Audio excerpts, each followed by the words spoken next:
Bonjour à tous, que la paix de Dieu soit avec vous. Aujourd'hui, on va prêcher dans 1 Samuel 17, versets 17 à 20.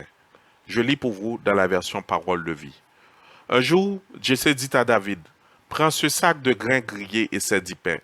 Va vite au camp militaire, tu les donneras à tes frères. Prends aussi ces 10 fromages et donne-les à leur commandant. Va voir si tes frères sont en bonne santé et rapporte-moi quelque chose qui me montrera que tout va bien là-bas. Tu vas les trouver avec Saül et toute l'armée d'Israël. Ils sont dans la vallée du terrain bête en train de faire la guerre aux Philistins. Le jour suivant, David se lève tôt le matin, il laisse ses moutons à un gardien, il prend les cadeaux et il se met en route comme son père Jessé l'a dit. Il arrive au camp d'Israël. À ce moment-là, l'armée d'Israël se prépare pour le combat et les soldats poussent le cri de guerre. Parole du Seigneur. Vous connaissez sans doute l'histoire de David et Goliath dans la Bible selon 1 Samuel 17, versets 17 à 20. C'était un jeune homme de 17 ans qui n'a pas encore l'âge pour aller à la guerre, se retrouve dans la position de se battre contre un champion, un géant. Comme toutes les autres histoires de la Bible, il y a toujours des leçons à tirer. Première leçon de vie, l'obéissance nous propulse en avant. David a obéi à son père. Ici, on note le respect et l'obéissance des autorités.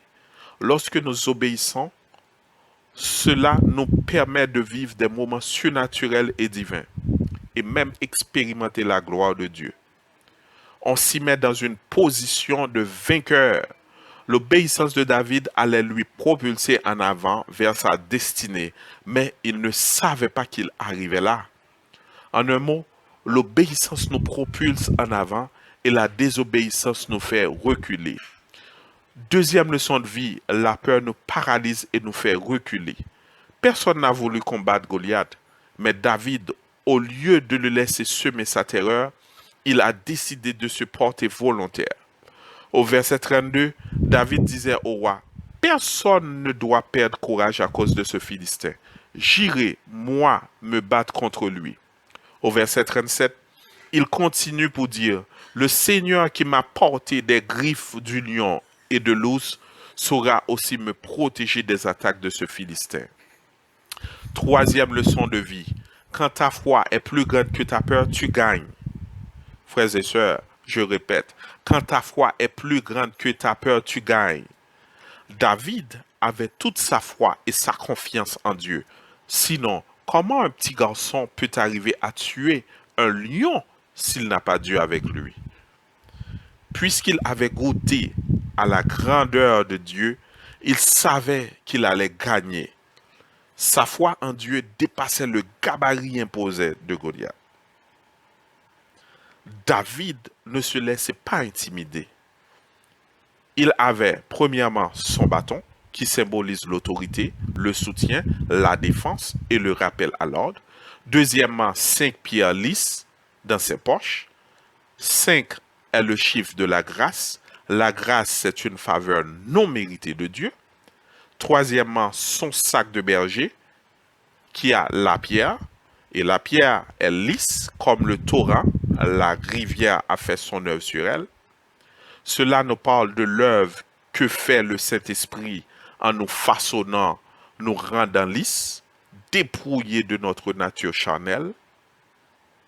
Quatrièmement, sa fronde.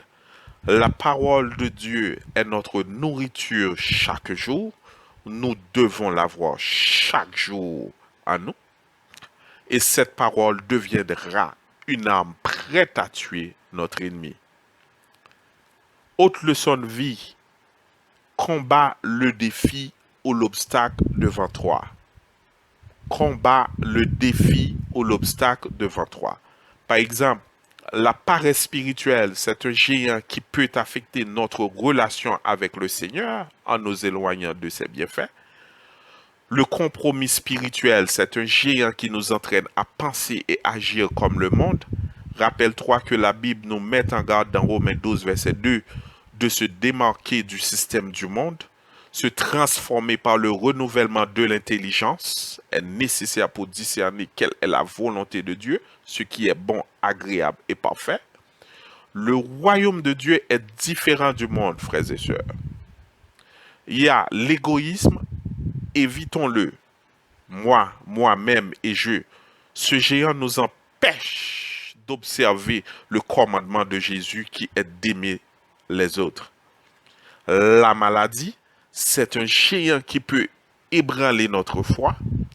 Ne perdez jamais espoir. Demandez à Dieu la guérison. Dans Somme 103, verset 3 dit, c'est lui qui pardonne toutes tes iniquités, qui guérit toutes tes maladies. Le légalisme, celui-là peut vous porter à toujours condamner les autres, comme des pharisiens qui pensaient toujours être meilleurs que tous. Il y a aussi la peur et l'amertume. En conclusion, je vous encourage, mes amis, à être un David dans tout ce que vous faites et partout où vous êtes. Ne laissez pas les défis vous intimider. Faites savoir à l'ennemi sa vraie place. Rappelez-vous toujours des bénédictions et promesses de Dieu. Soyez vigilants. Agissez toujours de manière que le monde voit la manifestation de la gloire de Dieu en vous. Ainsi, le monde voudra avoir cette grâce que vous avez et du coup connaître Dieu. Qu'il en soit ainsi pour vous. Amen.